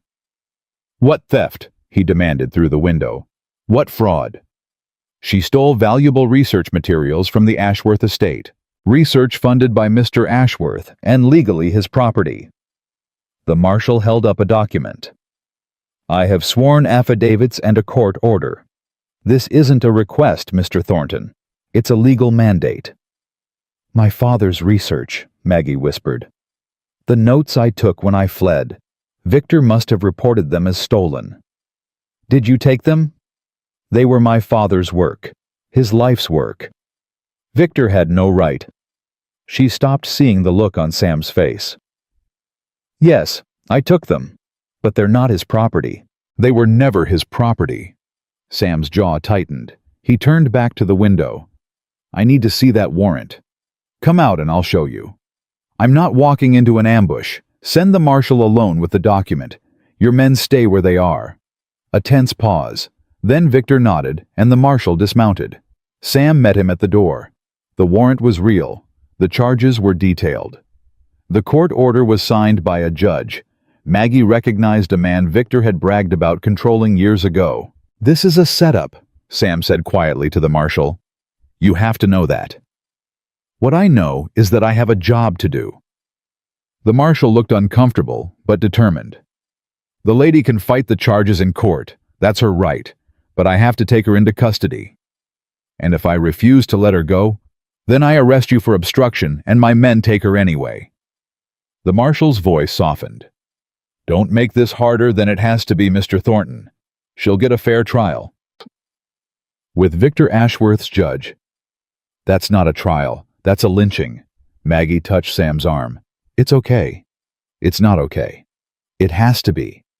She stepped past him, facing the marshal with her chin high. I'll go with you, peacefully. Maggie, no. Sam, if you fight them, they'll arrest you too.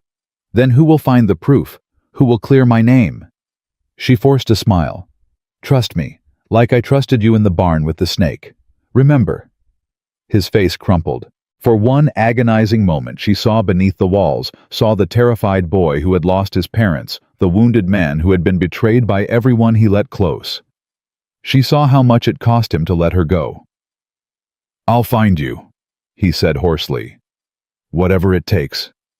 I'll find you, and I'll bring you home. I know you will. Victor was smiling as the marshal led her toward the horses. That cold, satisfied smile that haunted her nightmares. Hello again, Margaret, he said softly. I told you I always collect what I'm owed. She didn't respond, didn't give him the satisfaction.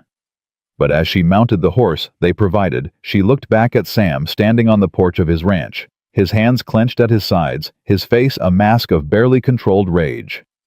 And she made a decision. She would not let Victor Ashworth destroy the man she loved.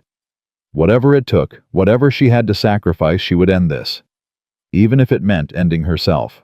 The jail in Silver Ridge was small and clean, which was more than Maggie had expected. The marshal, whose name she learned was Thomas Webb, seemed genuinely uncomfortable with the situation. "I don't like this any more than you do, miss," he said as he locked her cell.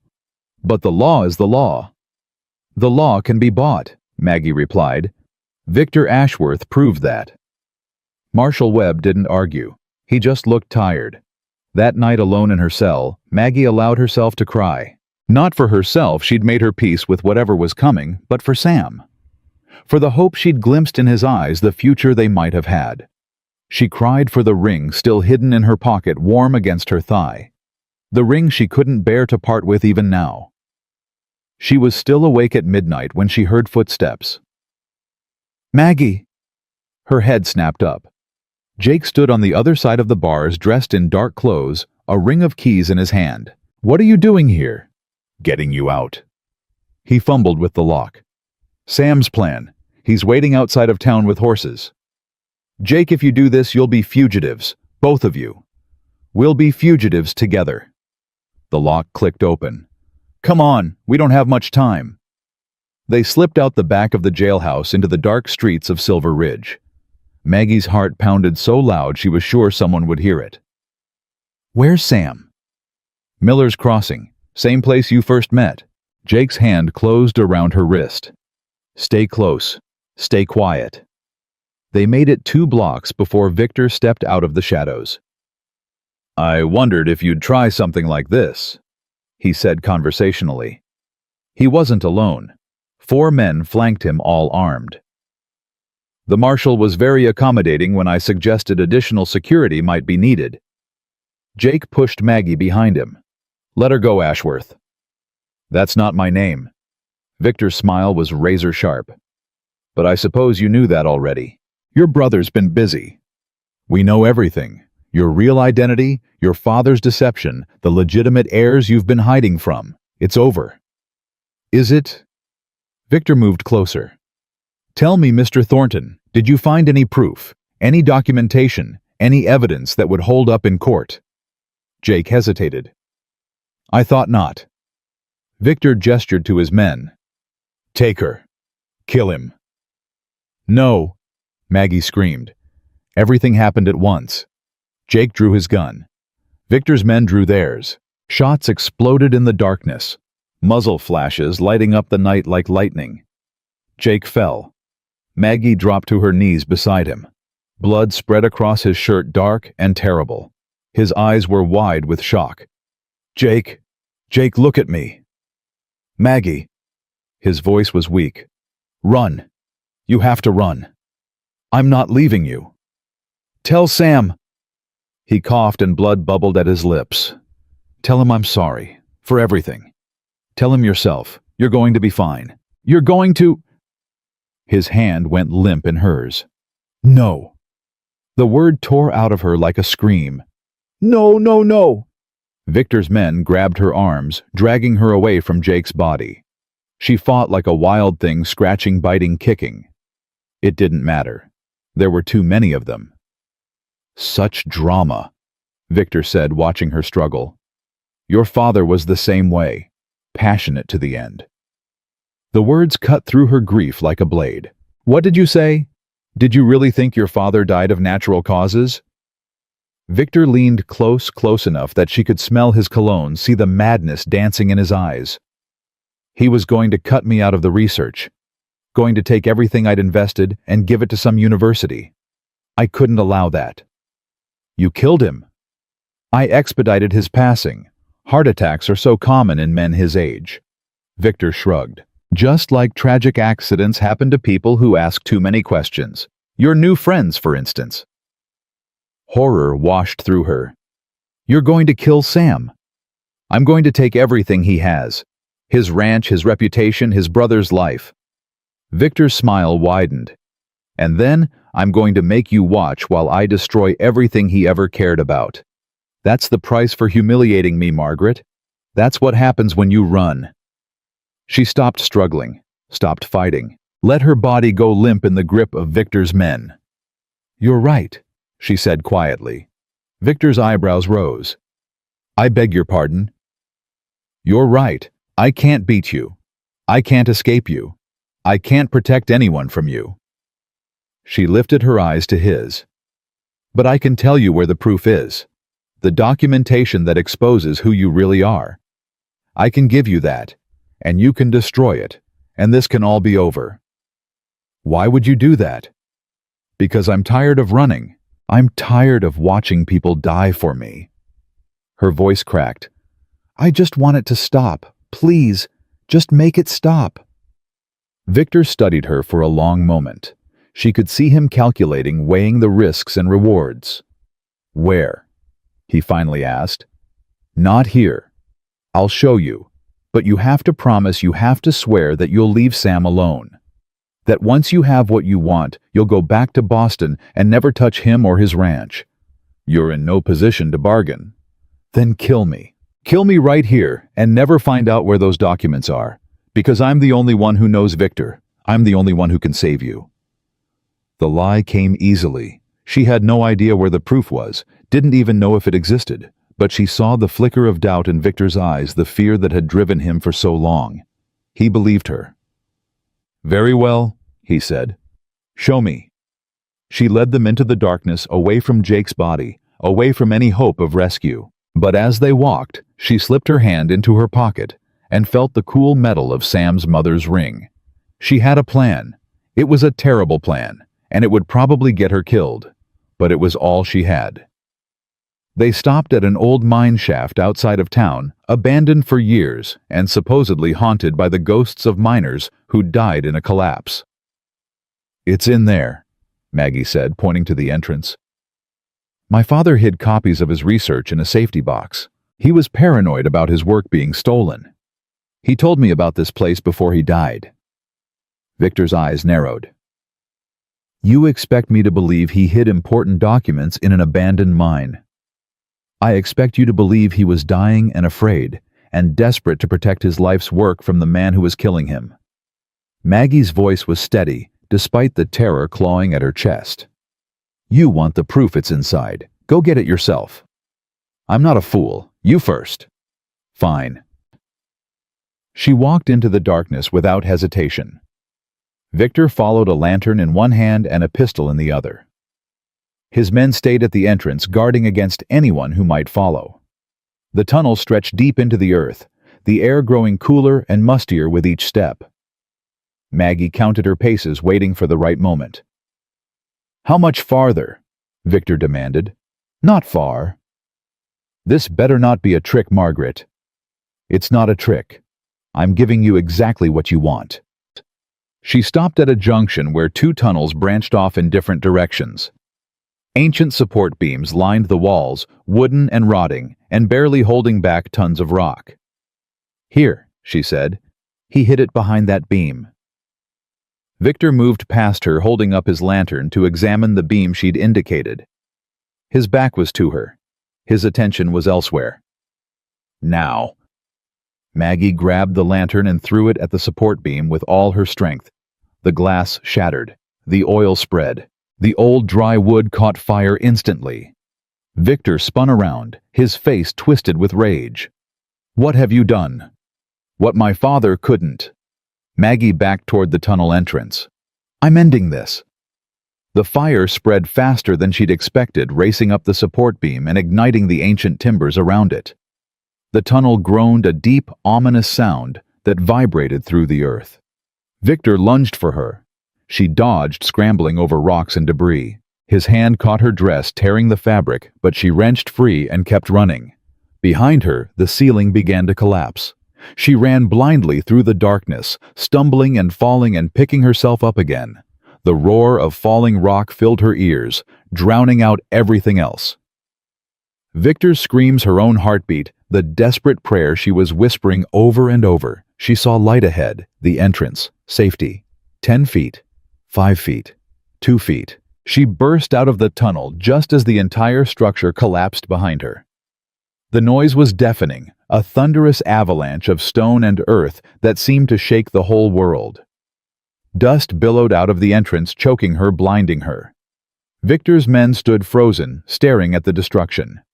Then one of them raised his gun. "You killed him," he snarled. "You killed him, you." The shot never came. Instead, there was the sound of hoofbeats, dozens of them. And then Sam was there, riding at the head of what looked like half the men in Silver Ridge. Miguel was with him, and Ruth Pemberton, and a dozen others Maggie didn't recognize, but who all carried weapons and looked ready to use them. "Put down your guns," Sam ordered. "Now." Victor's men hesitated. Then slowly they complied. Sam was off his horse and at Maggie's side in seconds. His hands ran over her, checking for injuries while his eyes searched her face. "You're alive," he breathed. "Thank God you're alive." "Jake," she managed. "Victor shot him. I couldn't. I tried to stop the bleeding, but—" Sam's face went gray. "Where?" "Behind the jailhouse." "Sam, I'm so sorry. I'm so sorry." He pressed his forehead to hers, just for a moment. When he spoke, his voice was raw with grief and relief, and something that sounded almost like wonder. "You collapsed a mine on Victor Ashworth. I had to stop him. He killed my father. He was going to kill you. By bringing down a mountain on him. It was the only plan I had." Sam let out a sound that was half laugh, half sob. "God help me, I love you." "I love you too." She pulled back to look at him. "But Jake, we have to go to Jake. He's alive." Maggie's heart stopped. "What?" "Ruth found him. The bullet missed anything vital. He's at the docks right now, cursing a blue streak and demanding whiskey." Sam's eyes glistened. "He's going to be okay, Maggie. He's going to be okay." She collapsed against him, too overwhelmed to speak. Around them, the townspeople secured Victor's men and began the grim work of excavating the mine entrance. If Victor had survived, which seemed impossible, they would find him. If he hadn't, they would at least find his body. But Maggie didn't care about that anymore. She was safe. Sam was safe. Jake was alive. It was over. It was finally over. 3 days passed before they found Victor's body. The miners who volunteered for the excavation worked around the clock, pulling away rubble piece by piece. When they finally reached him, he was buried under 1,000 pounds of rock. His hand still clutching his pistol, his face frozen in an expression of disbelief. Maggie didn't go to see him. She didn't need to. The nightmare was over, but the healing was just beginning. Jake spent a week at Dr. Morrison's clinic complaining about the food and flirting with the nurse, until she threatened to sedate him permanently. The bullet had passed clean through his shoulder, missing bone and artery by less than an inch. "Luckiest fool in Colorado," the doctor declared. "Another half-inch and we'd be planning a funeral instead of removing stitches." "Luck had nothing to do with it," Jake said with his trademark grin. "I'm just too pretty to die." Sam sat by his brother's bedside every day, their usual bickering replaced by something quieter. Something that looked a lot like gratitude. "You almost died for her," Sam said one afternoon when Maggie was down the hall fetching water. "I almost died for you," Jake corrected. "You were ready to tear the world apart to save her. I just helped speed things along." "That's not..." "Sam." Jake reached out and gripped his brother's hand. "I've watched you lock yourself away for 15 years. I've watched you refuse every chance at happiness because you were too scared to risk getting hurt. And then this woman shows up covered in dust and blood and stubborn as a mule, and suddenly you're alive again." He smiled. "That's worth a bullet. Hell, that's worth 10 bullets." Sam was quiet for a long moment. When he spoke, his voice was rough. "I never said thank you for the ring, for believing in me when I'd stopped believing in myself. You're my brother. That's what brothers do." "I know, but still." "Thank you." Jake's grin softened into something real. "You're welcome. Now go propose to that woman before she comes to her senses and realizes she can do better." Catherine Price arrived from Denver with news that changed everything. She burst into Ruth's boarding house where Sam and Maggie were having dinner, her face flushed with triumph. "I found it," she announced. "The proof. Everything." She spread a stack of documents across the table. Birth certificates, death records, letters, financial statements. A paper trail that stretched back 40 years and exposed every lie Victor Ashworth, Vincent Crane, had ever told. The real Victor Ashworth died of scarlet fever at age 8, Catherine explained. His death certificate was filed in Boston, but mysteriously disappeared from the archives 10 years ago.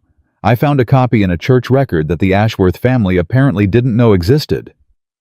"And Vincent Crane?" Sam asked. "Born to a factory worker named Thomas Crane and a maid named Eleanor Crane, except Eleanor's maiden name was Ashworth.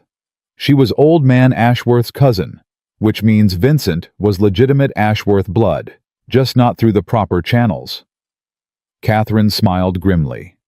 When the real Victor died, the old man saw an opportunity to salvage his legacy. He adopted Vincent, changed his name, and raised him as his own son. The only people who knew the truth were the family servants, and most of them were paid off or threatened into silence. "What about the legitimate heirs?" Maggie asked. "The real Victor's sister's children." "That's where it gets interesting." Catherine pulled out another document. Victor's sister Elizabeth married a man named Robert Whitmore. They had 2 children before Elizabeth died. Those children, Samuel and Margaret Whitmore, would be the rightful heirs to the Ashworth fortune. Maggie's blood ran cold. "What did you say?" "Samuel and Margaret Whitmore. They're in their 30s now, living in—" "No." Maggie's hand trembled as she reached for the document. "The names. Samuel and Margaret." Catherine frowned. "Yes. Why?" Maggie stared at the paper, her heart pounding so hard she could feel it in her throat. Samuel Whitmore. Margaret Whitmore. The same names as her parents. "My mother's maiden name was Whitmore," she whispered. "Margaret Whitmore. She died when I was 3. The room went silent. "That's not possible," Sam said slowly. That would mean I'm one of the legitimate heirs." Maggie's voice shook. "Victor wasn't just trying to control my father's research. He was trying to eliminate a threat to his inheritance." Catherine's eyes widened. "Dear God, he knew. He must have known who you really were." He knew. The pieces fell into place with sickening clarity. That's why he insisted on the engagement. That's why he killed my father. If he married me, he could control the threat. If he eliminated my father, he removed the only person who might have connected the dots. "But your father never told you." "He was protecting me. He must have been protecting me." Tears spilled down Maggie's cheeks. All those years he knew who I was, who my mother really was, and he never said a word, because he knew what Victor would do if the truth came out. Sam pulled her into his arms, holding her while she processed the impossible revelation. Her entire life had been built on lies, not malicious ones, but lies nonetheless. Her father had loved her enough to keep her safe at the cost of her heritage, and Victor had loved nothing but power and money enough to destroy anyone who threatened them. "What happens now?" Sam asked Catherine over Maggie's head. "Now?" Catherine gathered the documents with careful precision. "Now we take this to the courts. With Victor dead and this evidence in hand, the Ashworth estate reverts to its rightful heirs, which means Maggie inherits a fortune," Sam finished. Maggie pulled back, wiping her eyes. "I don't want it." "What?" "I don't want his money. I don't want anything that came from that family." Her voice was fierce despite the tears. "My father spent his whole life trying to escape that legacy. He built something real, something good with his own hands. I'm not going to dishonor that by claiming blood money." "Maggie, I could what? Buy a mansion, hire servants, become exactly the kind of person Victor wanted me to be." She shook her head. "No, give it to charity. Give it to the workers who suffered in those factories. Give it to anyone who needs it more than I do. But I don't want a single penny." Catherine looked at her with something like admiration. "You're certain?" "I've never been more certain of anything in my life." Sam's arms tightened around her. "That's my girl." The legal proceedings took 2 months. Catherine Price navigated the courts with surgical precision, presenting evidence that demolished every claim Victor had ever made. The land dispute against Sam's ranch was thrown out. The theft charges against Maggie were dropped. The engagement contract was declared void due to fraud and coercion, and the Ashworth fortune, all $30 million of it, was placed in a charitable trust administered by a board that Maggie personally selected. The money would fund hospitals, schools, and worker protection programs across the country. "You're giving away a kingdom," Jake observed one afternoon as Maggie signed the final documents. "I'm building something better," she replied, "something that can't be used to hurt people." "Pa would be proud," Sam said quietly. "He always said the measure of a person wasn't what they took, but what they gave." "Your father sounds like he was a wise man." "He had his moments." The ranch flourished that summer. With the legal troubles behind them, Sam threw himself into the work with renewed energy. The horses bred strong and healthy. The cattle grew fat on the summer grass. The hands, now including Miguel, who had been promoted to assistant foreman, worked with a loyalty born of respect rather than obligation. And Maggie worked alongside them. She tended the sick animals and trained the skittish ones, and slowly, day by day, transformed the ranch's modest veterinary operation into something remarkable. Word spread through the territory about the woman doctor who could heal horses that other vets had given up on. Ranchers came from 3 counties to seek her expertise. "You're going to put Dr. Morrison out of business," Jake teased her one evening. "Dr. Morrison only treats humans. I only treat animals. We're not competing." "Yet. Give it time. The animals like you better than he does." She threw a dish rag at his head. Sam watched these exchanges with quiet contentment. The ranch house that had been so empty for so long now rang with laughter and arguments, and the particular chaos that came from people who genuinely cared about each other. He'd forgotten what that felt like. He'd forgotten a lot of things, he realized. How to hope, how to trust, how to let someone see the broken parts of him without fear of judgment. Maggie had given all of that back to him. Now it was time to give her something in return. He planned the proposal for weeks. Jake helped, which meant there was a lot of teasing and a lot of terrible suggestions. What if you spelled out "marry me" with the cattle no too dramatic, but also genuine insight when it mattered?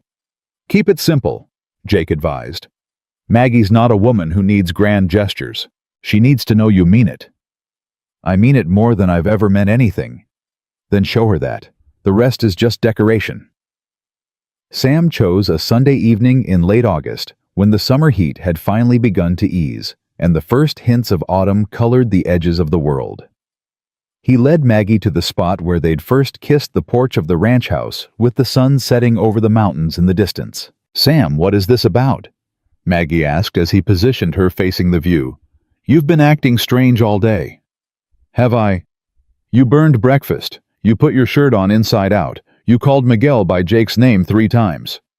Maybe I've just been distracted." "By what?" "By this." He dropped to one knee.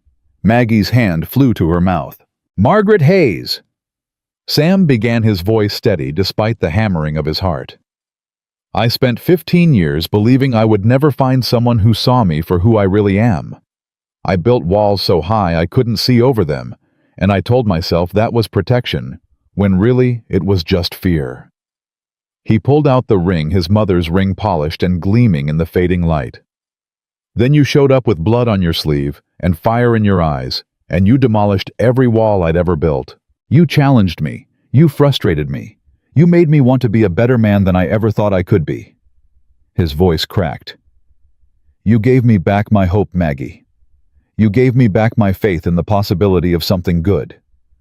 Tears streamed down Maggie's face, but she didn't look away.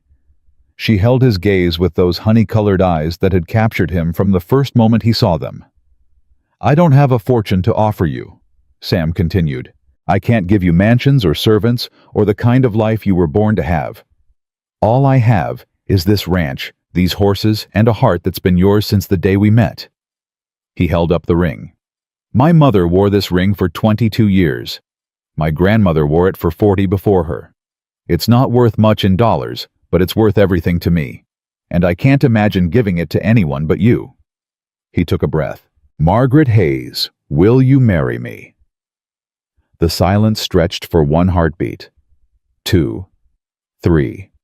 Then Maggie was on her knees beside him, her hands cupping his face, her lips pressed against his in a kiss that said everything words couldn't express. "Yes," she breathed when they finally broke apart. "Yes, yes, 1,000 times, yes." Sam slid the ring onto her finger. It fit perfectly as if it had been made for her. Maybe it had been. Maybe his mother had known somehow that one day a woman with honey-colored eyes would come along and bring her son back to life. "I love you," Sam said, his voice rough with emotion. "I love you too." Maggie laughed through her tears. "Now stand up before you ruin your good trousers." He stood pulling her up with him, and they stood together on the porch where their story had truly begun. In the distance, Jake let out a whoop that startled half the horses in the barn. "About damn time," he shouted from somewhere behind them. Maggie laughed and buried her face in Sam's chest. "How long has he been watching?" "Probably the whole time. He's not known for subtlety." "I noticed." They stood there until the sun dipped below the horizon and the first stars emerged in the velvet sky. Two people who had been broken by life, finding wholeness in each other. The wedding took place on the first Saturday of September. It was nothing like the grand affair Victor had planned for them. There were no silk flowers imported from Paris, no orchestra from New York, no guest list of politicians and society matrons. Instead, there was the little church in Silver Ridge filled with ranch hands and townspeople, and anyone who wanted to witness the impossible, Samuel Thornton, the stone-hearted bachelor, finally taking a bride. Reverend Thomas Whitmore presided over the ceremony. He was 60 years old, white-haired, and kind-eyed, and he had known Sam since the day he was born. "I've been waiting for this moment for 15 years, he told Sam before the ceremony. "Your mother asked me to pray for you, you know, before she died. She asked me to pray that you'd find someone who could see past your walls. Did you?" "Every Sunday without fail." The Reverend smiled. "Seems like God was listening after all." Maggie walked down the aisle on Jake's arm, since she had no father to give her away. She wore a simple white dress that Ruth Pemberton had altered from her own wedding gown, and she carried wildflowers that the ranch hands had gathered from the meadow that morning. She had never looked more beautiful. Sam felt his throat tighten as she approached. This woman, this fierce, brilliant, stubborn woman, had chosen him. Out of all the possibilities in the world, she had chosen to spend her life with a broken rancher who had forgotten how to love. He would spend the rest of his days making sure she never regretted that choice. The vows they exchanged were traditional, spoken in the small church, with the summer sun streaming through the windows. But when the Reverend pronounced them husband and wife, and Sam kissed his bride for the first time, as her husband, the cheers that erupted from the congregation were anything but traditional. Miguel was crying openly. Ruth Pemberton was dabbing her eyes with a handkerchief. Even Catherine Price, who had traveled all the way from Denver for the occasion, looked suspiciously misty. And Jake was grinning so wide it looked like his face might split in two. "Took you long enough," he said when Sam and Maggie made their way back down the aisle. "Some things are worth waiting for," Sam replied. "Yeah." Jake's voice softened. "Yeah, they are." The reception was held at the ranch with tables set up in the yard and lanterns strung between the fence posts. There was food and music and dancing that lasted until well past midnight. Sam and Maggie danced their first dance to a fiddle tune that one of the ranch hands played swaying together under the stars. "Mrs. Thornton," Sam murmured against her hair. "Mr. Thornton," she replied. That's going to take some getting used to. We have time. She looked up at him, her eyes bright with joy. We have all the time in the world. And they did. The years that followed were everything Sam had never dared to hope for. Their first child came the following summer, a daughter with her mother's honey-colored eyes and her father's stubborn jaw. They named her Eleanor after Maggie's grandmother, and she was spoiled rotten by everyone on the ranch from the moment she drew her first breath. She's going to be trouble, Jake predicted, watching the infant wrap her tiny fingers around his thumb. She's going to be magnificent, Maggie corrected. 2 more children followed. A son named Thomas, after Maggie's father, who inherited Sam's love of horses and could ride before he could properly walk. And another daughter, Catherine, named after the lawyer who had helped them win their freedom, who had her mother's quick mind and her father's quiet intensity. The ranch continued to grow. Sam expanded the horse breeding operation, focusing on quality over quantity, and soon Thornton horses were sought after across the entire Western Territory. Maggie established a proper veterinary practice, training young people who came from as far as California to learn from her. And every evening when the work was done and the children were sleeping, Sam and Maggie sat on the porch together and watched the sun set over the mountains. Do you ever regret it? Sam asked one night many years later. Maggie looked at him, her face softened by age, but no less beautiful. Regret what? Giving away the fortune. You could have had everything, Maggie. Mansions, servants, a life of ease. I do have everything. She reached over and took his hand. I have you. I have our children. I have a home filled with love and purpose and meaning. She smiled. What could $30 million give me that I don't already have? A house that doesn't need a new roof every 5 years. She laughed, that full, rich laugh that still made his heart skip after all this time. The roof gives you something to complain about. You'd be bored without it. I would never be bored with you. Flatterer? Truth-teller. She leaned her head against his shoulder, and they sat in comfortable silence, watching the last light fade from the sky. Jake had married, too, eventually a schoolteacher from Denver, who could match his wit word for word. They had 4 children of their own and lived in a house just over the hill, close enough for Sunday dinners and far enough for privacy. Never thought I'd see the day, Sam said when Jake announced his engagement. The eternal bachelor settling down. Had to keep up with my big brother, Jake replied. Can't let you have all the happiness. Ruth Pemberton lived to be 93 years old, and when she passed, half the town turned out for her funeral. She had been a mother figure to more people than anyone could count, and her boarding house became a memorial in her honor, a place where women fleeing dangerous situations could find safety and support. Maggie funded it from the profits of her veterinary practice. It was called Pemberton House, and over the years it helped hundreds of women start new lives. Ruth would be proud, Sam told her after the dedication ceremony. Ruth would say I'm being too sentimental and that there's work to be done, Maggie replied. That too. The children grew up strong and kind and brave. Eleanor married a lawyer from Boston and spent her life fighting for workers' rights, carrying on the legacy of the charitable trust her mother had established. Thomas took over the horse breeding operation when Sam finally admitted he was getting too old to manage it alone. Catherine became a doctor, a real doctor with credentials and everything, and opened a clinic in Silver Ridge that served anyone who needed care regardless of their ability to pay. They're all so much better than we were at their age, Sam observed one day watching his grandchildren play in the yard. They had better examples, Maggie said. They had you. I was just the grumpy rancher who came with the property. You were never grumpy. Stubborn maybe. Closed off definitely. But never grumpy. That's a generous interpretation? I'm a generous person. He pulled her close and kissed her forehead. Yes, you are. You always were. On the 50th anniversary of their wedding, the entire family gathered at the ranch. There were so many people now, children, grandchildren, great-grandchildren, friends and neighbors, and people who had become family through years of shared work and shared joy. Tables stretched across the yard, laden with food that had been prepared for days. Music filled the air, and children ran laughing through the grass, while their parents called after them to slow down, be careful, watch where you're going. Where? Sam stood on the porch watching it all, and felt his eyes burn with tears he didn't try to hide. Maggie came to stand beside him, her hand finding his with the ease of 50 years of practice. "What are you thinking about?" she asked. "The day I threw my mother's ring in the dirt," he said quietly.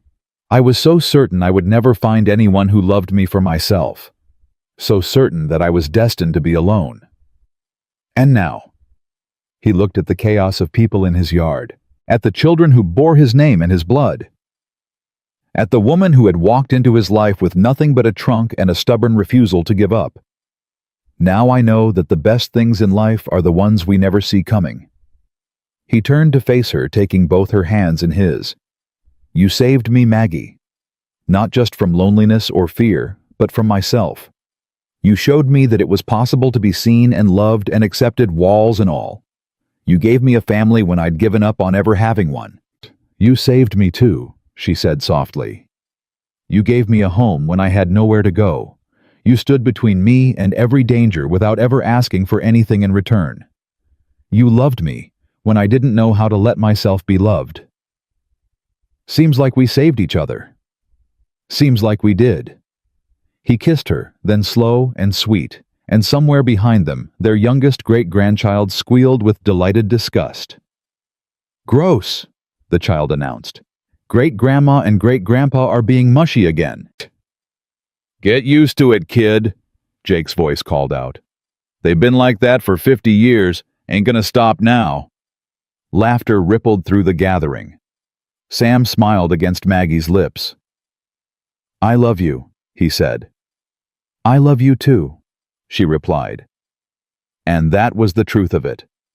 After everything, the pain and the fear and the years of running the enemies and the friends and the battles won and lost, love was what remained.